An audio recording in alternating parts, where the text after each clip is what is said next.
Shalom. All praise to the Most High Yahweh, by Hashem, Yahweh Shai, by Hashem Rakakwadash. Double honors to the apostles and elders of Great Millstone who rule well. Peace and salutation, brothers. Hopefully, like pushing this word in truth and sincerity. All right, this video here is the men of the Lord see the vision. All right. So, in order to believe this word, you have to see it. You have to understand it. You have to think it. You have to feel it. Okay, you have to be a visionary.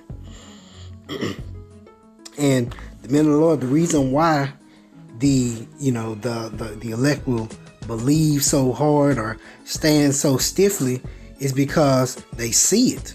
All right, we can see these prophecies coming to pass. We can see the words in this book living, okay, coming to life, because this is the living word. Okay, it changes. It grows, it's life. All right. And in order to understand that, to get that, you have to be a visionary. You have to be able to see it. You have to see the vision. All right. The director of a movie has a particular vision in which he wants to portray on the screen. Okay. The Most High Yahweh is not only the director, but he's the writer. Okay, he wrote the script, he created everything. He came up with everything, and he's the director. He has a specific way set for each individual scene or each individual part of the movie to take place, and for how it will play out. Okay, he set it up. He had a vision for his people, Israel, to go into captivity under the Egyptians. And he had a vision for Moses to be raised up and for him to lead people out of Egypt. That was his vision. And it happened. Same way. Everything that we read here that the prophecy says or that the prophets state, those are the visions in which the Lord gave. And those are the things that will come to pass. And you have to be a visionary to see those visions. Okay? When John was talking about the beast with 7 heads and 10 horns and all those different things, you have to be a visionary to understand what they're talking about. All right. The vision was not given to everyone. All right. So this is Proverbs chapter 29, verse 18. And it says, where there is no vision, the people perish. But he that keepeth the law, happy is he. All right. The people perish if there's no vision. And what is the vision? It's right here in these scriptures of Yahweh Hashem Yahweh Shai. That's why our people are going to perish. That's why the people of the world are going to perish. Because there is no vision. Everyone's vision here in this world is whatever they want it to be. Do as thou wilt. Whatever I feel like doing is what I feel like doing, when I want to do it, how I want to do it. There's no vision. Live for today. You only live once. That YOLO mentality. All right. And to have a YOLO mentality means you have no vision. If you live life to the fullest as if it's your last day, or as if, like I said, you only live once, you have no vision to see far. You have to have a vision to see afar off. Okay. And through these scriptures here, we've been given the vision not only of what happened in the beginning, but what's happening now, but also what's going to happen in the future. You have to be a visionary to see that. This is Proverbs chapter 29, verse 16. When the wicked are multiplied, transgression increaseth, but the righteous shall see their fall. All right. Were not the wicked multiplied in the earth? Yes. Job 9:24. The earth was given to the hand of the wicked. He covered the faces of the judges thereof. If not, where and who is he? All right. We know that when the earth was given to the hand of the wicked began to multiply. And when the wicked began to multiply, transgression or breaking of the law began to increase. Now, as a matter of fact, now, think about it nowadays, the laws, they say the laws are done away with. The law that brought life are done away with now. So thus you have death in the earth. Everything breeds death. Everything dies. Or as I like to say, everything in this kingdom has an expiration date. About your water that's in your bottle, it has an expiration date. Your cleaning supplies has an expiration date. Your food has an expiration date. Your body has an expiration date. Everything dies. Everything expires here. Why? Because the people have no vision. As a matter of fact, the people's vision starts and ends here in Babylon the Great. That's exactly where they want to be. Their vision starts and ends here. All right. Let's get an example of evils being multiplied in the earth when the wicked come into power.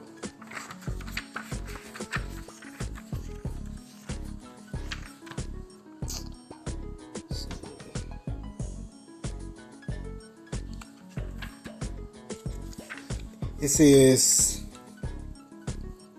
First Maccabees chapter 1, I'm going to start at verse 1. It says, "And it happened after that Alexander, son of Philip the Macedonian, who came out of the land of Chittim, had smitten Darius, king of the Persians and the Medes, that he reigned in his stead the first over Greece." All right, we're going to the Greek captain. "And made many wars and won many strongholds, and slew the kings of the earth, and went through to the ends of the earth, and took spoils of many nations, insomuch that the earth was quiet before him, whereupon he was exalted, and his heart was lifted up. And he gathered a mighty strong host, and ruled over countries and nations and kings, who became tributaries unto him." He's coming into power. All right. "And after these things he fell sick, and perceived that he should die. Wherefore he called his servants such as were honorable, and had been brought up with him from his youth, and parted his kingdom among them, while he was yet alive." So Alexander reigned 12 years and then died. "And his servants bare rule every one in his place. And after his death they put crowns upon themselves, and so did their sons after them many years. And evils were multiplied in the earth." All right. The wicked, the Edomites, Esau Edom, they began to be multiplied. They began to gain control. All right. So thus, evils in the earth, bad times, transgressions were multiplied. Okay.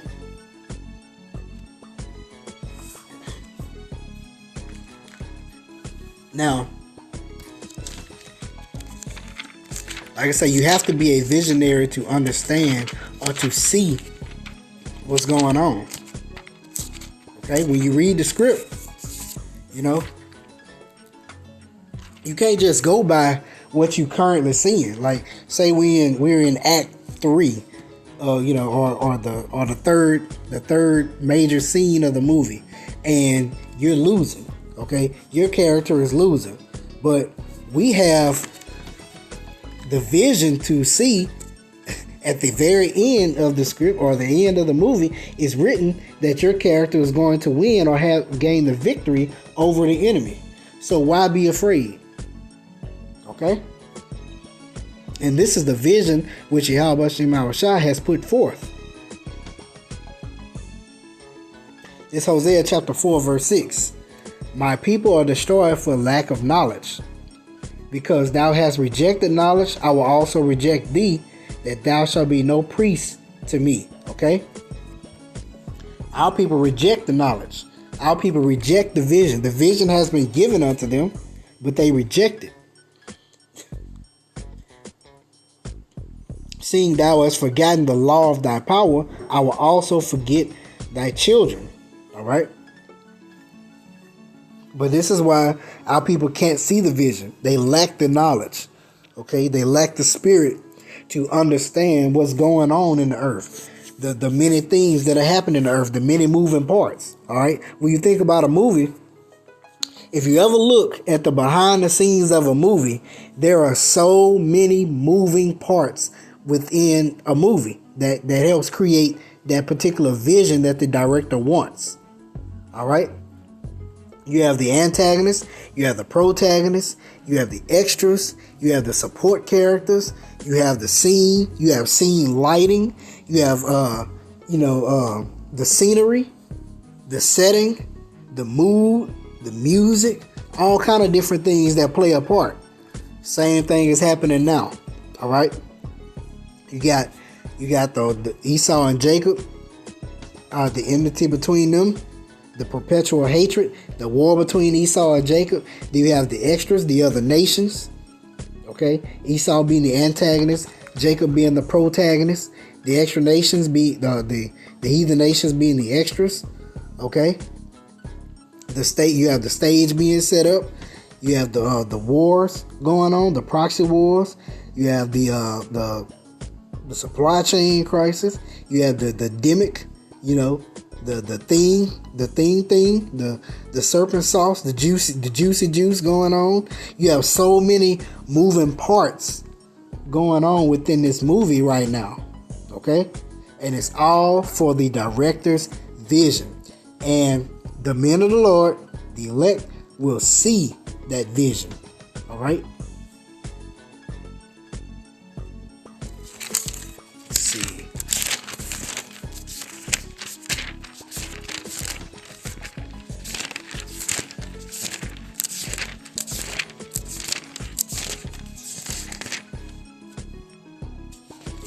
All right, this is Habakkuk chapter 2, verse 1. It says, I will stand upon my watch. And remember, like I said, we're visionaries, so we're also watchmen. All right, you're paying attention. You're reporting everything that's going on, everything that you see, warning the people. All right. I will stand upon my watch and set me up on my tower, and will watch to see what he will say unto me, and what I shall answer when I am reproved. And the Lord answered me and said, write the vision and make it plain upon tables, that he may run that readeth it. All right. The vision has been written down. It's plain. These tables, this word, this book, this Bible, these scripts. Okay. The vision has been written down and it's been made plain.